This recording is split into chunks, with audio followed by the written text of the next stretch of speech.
नीलेश, ये पूरा मामला आखिर है क्या? क्या चल रहा था वहां पर? डिटेल्स क्या मिली है? बिल्कुल, देखिए पहले तो मैं तस्वीरें दिखा दूं। हम वहीं पर हैं, उसी घर के आसपास मोहल्ले में हैं जहां पर कल ये आरोप लगे थे। और क्या चल रहा था, मैं यहीं के लोगों से ही पूछने की कोशिश करता हूं। क्या नाम है आपका? मेघा भारती।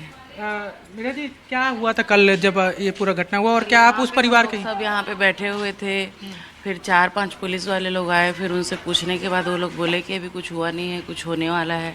तो फिर उतने में ही फिर बजरंग दल के लोग आए और फिर यहाँ पे पुलिस वाले पहले से पहुंचे हुए थे और उनका कहना था कि कुछ होने वाला है। हाँ, ये कुछ कब की होने बात वाला है? ये 11 बजे 11:50 के आसपास का बात है।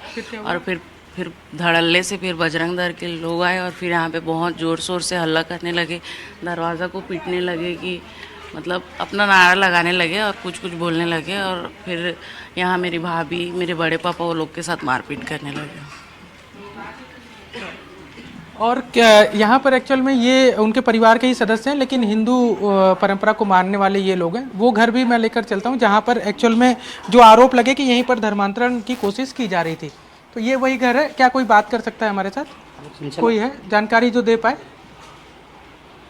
नीलेश, ये यही घर है ना जहाँ पे कल घटना हुई थी ऊपर में? जी जी आरजू। नीलेश, ये जो लोग थे अर्जुन। किस धर्म में परिवर्तित किया जा रहा था? क्योंकि सुनने में यह आया है कि पहले ईसाई धर्म कबूला था, उसके बाद वापस हिंदू धर्म का कबूलनामा करवाया जा रहा था। पूरा मामला है क्या आखिर?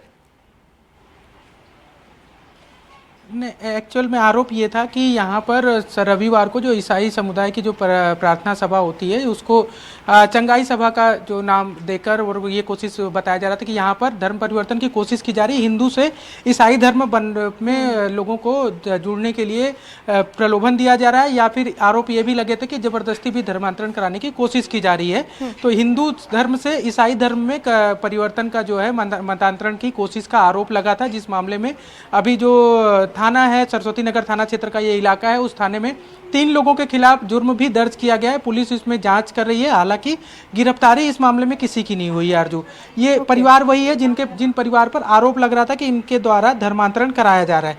क्या मामला है, थोड़ा सा बताएंगे क्या? आपका नाम क्या है? मेरा नाम चंचला है और मैं इस फैमिली की मेंबर हूँ और मेरी शादी हो चुकी है। एक्चुअली अभी मेरी डिलीवरी है, तो इसलिए मैं यहाँ पर आई हुई हूँ। और कल 11 बजे या 11:30 बजे का किस्सा है कि बजरंग दल और विश्व हिंदू परिषद के लोग जो हैं वो अचानक एकाएक यहाँ आ गए। और जैसे वो लोग आए तो वो लोग नारेबाजी, जैसे आप देखते आ रहे हैं, नारेबाजी करना शुरू कर दिए, तोड़फोड़ करना शुरू कर दिए। और ऐसा हुआ सर कि माहौल बहुत ख़राब हो गया। पुलिस प्रशासन ने अपने तरफ से जो कोशिश कर सकते थे वो करने की कोशिश की, लेकिन वो लोग भी उनके भीड़ के सामने वो कम थे। और जो बोला गया है, आरोप लगाया गया है जबरन धर्मांतरण का, ये बिल्कुल सरासर गलत है सर। और आप जितने लोग भी मोहल्ले के जो स्थानीय निवासी लोग जो स्टेटमेंट दिए हैं, मैं न्यूज़ NDTV के माध्यम से निवेदन करना चाहती हूँ, आप उसकी परख कीजिए। ये बिल्कुल सरासर गलत है। आप यहाँ स्थानीय लोग ये बोल रहे थे, मैं सारा न्यूज़ देखी हूँ रात को 2:30 बजे तक। वो लोग ये बोल रहे थे, एक महिला है वो बोलती है, हेमा नाम की महिला, कि यहाँ 25 साल से ये काम चल रहे हैं। एक लड़का बोलता है यहाँ 1.5 साल से काम चल रहे हैं धर्मांतरण का। एक औरत बोलती है 3 साल से। ये स्थानीय तो इनको पता नहीं क्या? हम तो यहाँ पैदा होने से पहले से रह रहे हैं। हमारे मम्मी पापा गवर्नमेंट सर्विस में थे, यूनिवर्सिटी में मेरे पापा थे, म्यूनसिपालिटी में मेरी मम्मी थी, गवर्नमेंट सर्विस में। आप लोग ईसाई धर्म कब से अपनाए हुए हैं? मतलब आपका परिवार कब से अपनाया हुआ है? देखिए, इस फैमिली में 25 साल हो गए।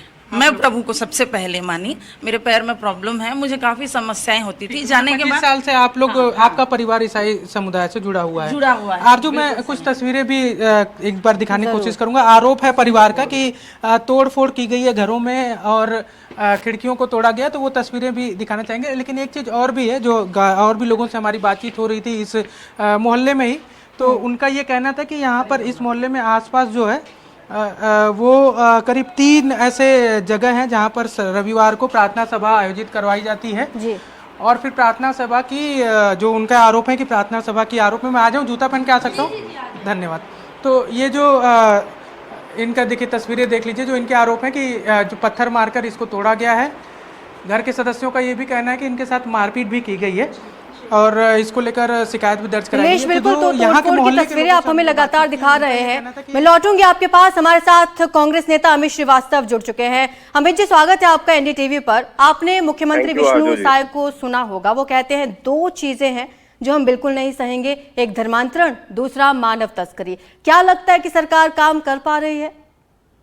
देखिए, कहते हैं ना, action speak louder than words, और लगातार हम देख रहे हैं छत्तीसगढ़ में जिस प्रकार की घटनाएं हो रही हैं। और वैसे भी मैं आपको बता दूं, संविधान के अनुसार भारत के हर व्यक्ति को अपनी मर्जी से किसी भी धर्म को मानने, पालन करने और प्रचार प्रसार करने की आजादी है।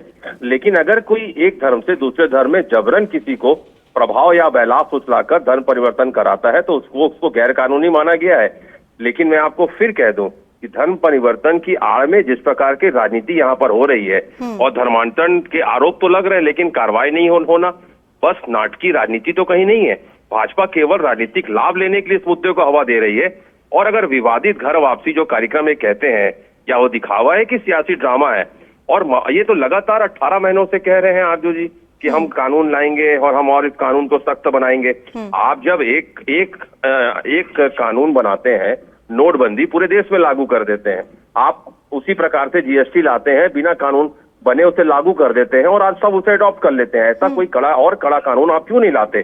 देखिए, जिस प्रकार से मैं आपको बता दूं कि 28 राज्यों में केवल 10 राज्यों में अलग से कानून है।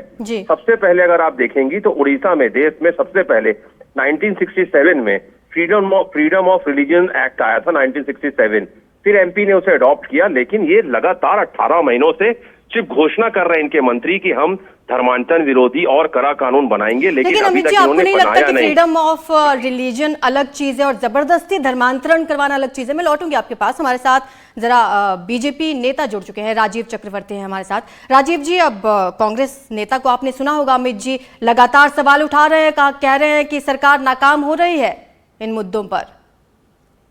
देखिए, मैं अमित जी का वर्षन सुन नहीं पाया हूं, लेकिन सरकार सभी मुद्दे पर सफल है और लगातार काम कर रही है। कुछ तकलीफें जो विरासत में मिली पिछले 5 वर्षों में, इसके बावजूद भी सरकार सभी मोर्चे पर सफल है और धीरे धीरे प्रयास कर रही है कि सरकार की जो भी समस्याएं हैं, जो जन सरोकार की बातें हैं, वो धीरे धीरे सफल हो जाए।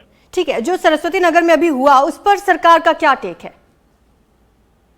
देखिए, जो हुआ है उस पर सरकार ने संज्ञान लिया है और संज्ञान लेने के बाद जो पक्ष और जो आरोपी हैं उनके ऊपर नजर रखी जा रही है और तथ्य और साक्ष्य इकट्ठे किए जा रहे हैं। और धर्मांतरण एक उर्वरा भूमि बन चुकी है, जो धर्मांतरण जो मिशन है उसके ऊपर काफी ध्यान है, क्योंकि ये डेमोग्राफिकल बदलाव करने के बाद यहाँ पर राष्ट्रांतरण की जो बात होती है जी, वो जो उसके ऊपर काफी नजरें हैं सरकार की। क्योंकि हम देखते हैं कि झारखंड में और नॉर्थ ईस्ट में जो उत्तर पूर्वी क्षेत्र है, वहां पर डेमोग्राफिक बदलाव के बाद एक बहुत बड़ा एक हिंसक प्रयत्न किए जाते हैं कि वहां पर सांस्कृतिक बदलाव हो, सांस्कृतिक एक क्रांति हो, ताकि वो तो खैर सारे राज्यों से अलग अलग तस्वीरें और खबरें सामने आ रही हैं धर्मांतरण की, लेकिन हम छत्तीसगढ़ पर ही बात करेंगे। अमित जी, मैं चाहूंगी कि आप सीधा राजीव जी से सवाल करें।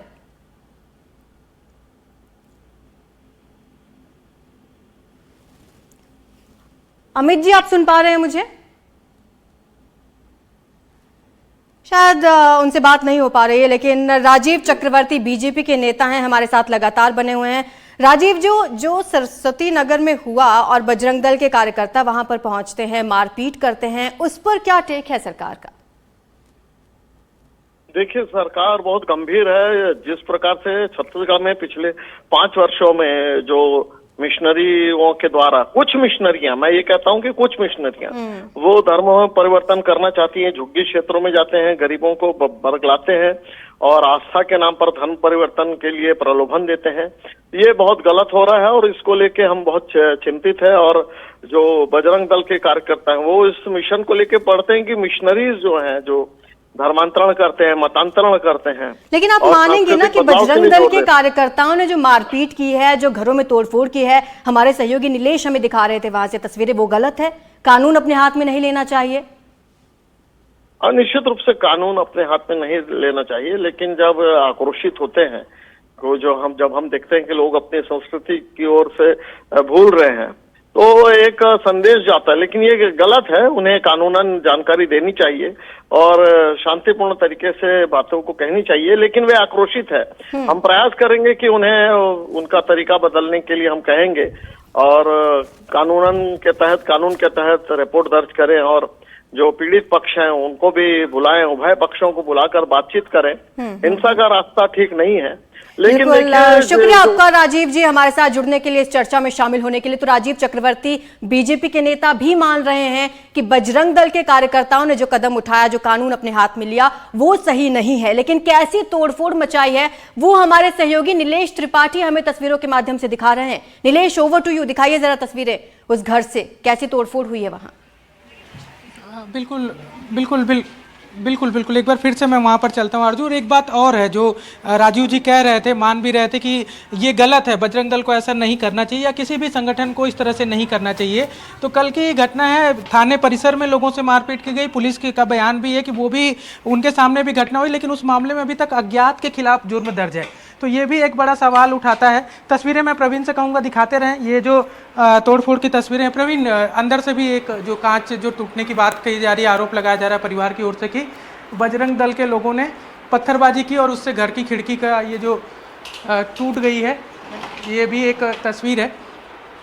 लगातार इस तरह की घटनाएं जो हैं अब छत्तीसगढ़ में जिस तरह से एक के बाद एक मामले आ रहे हैं, तो एक ये भी चर्चा की जा रही है कि हर रविवार को कहीं न कहीं प्रदेश में इस तरह के माहौल देखने को मिल सकते हैं, क्योंकि सरकार भी ये बात मान रही है कि धर्मांतरण की जो कोशिशें हैं वो की जा रही हैं और उसके खिलाफ, हालांकि उसके लिए कोई गैर कानूनी कदम नहीं उठाने की बात हो रही है, लेकिन उसके खिलाफ कानून बनाया जाएगा। विजय शर्मा जो उप मुख्यमंत्री हैं, गृह प्रभार भी है जिनके पास, उनका कहना था कि कानून जो है वो अगला जो विधानसभा सत्र होना है उसमें उसको ला भी दिया जाएगा। लेकिन वो भी ये बात कह रहे थे कि किसी को भी इसमें कानून अपने हाथ में लेने का अधिकार नहीं है। नीलेश, बस एक चीज और कंफर्म कर दीजिए कि जो एफआईआर दर्ज हुई है वो धर्मांतरण कराने वाले आरोपियों पर ही हुई है या फिर बजरंग दल के जो कार्यकर्ता यहाँ पर पहुंचे हुए थे तोड़फोड़ करने के लिए, उन पर भी एफआईआर दर्ज की गई है? नहीं, देखिए जो अभी तक जो सूचना है, पुलिस से भी जो जानकारी थी उसके मुताबिक सिर्फ 3 लोगों के खिलाफ जुर्म दर्ज किया गया है, जिसमें जो समुदाय जिन पर आरोप लग रहा था कि धर्मांतरण की कोशिश कर रहे हैं उन पक्ष से जुड़े वो 3 लोग हैं। और बाकी जो एक मारपीट की बात हो रही है या तोड़फोड़ की बात हो रही है उसमें अज्ञात लोगों के खिलाफ मामला दर्ज किया गया, किसी को नामजद नहीं किया गया है। केस दोनों ओर से रजिस्टर्ड है, शिकायत दोनों ओर से लिखी गई है, लेकिन जो जुर्म अब तक दर्ज किया गया है नामजद, वो 3 लोगों के खिलाफ है जो ईसाई समुदाय से जुड़े लोग बताए जा रहे हैं और उनके ऊपर ये आरोप है कि वो धर्मांतरण मतांतरण की कोशिश कर रहे थे, बहला के, डराकर, धमकाकर। और जो मारपीट के जिनके ऊपर आरोप हैं वो अज्ञात हैं, उनको नामजद अभी तक नहीं किया गया है। पुलिस उस मामले में अभी जांच की बात कह रही है। जी, शुक्रिया आपका नीलेश इस तमाम जानकारी के लिए और हमारे दर्शकों को ये तस्वीरें दिखाने के लिए। तो धर्मांतरण का जो केस है इस पर नए नए अपडेट सामने आ रहे हैं, तमाम अपडेट्स आप तक पहुंचाते रहेंगे।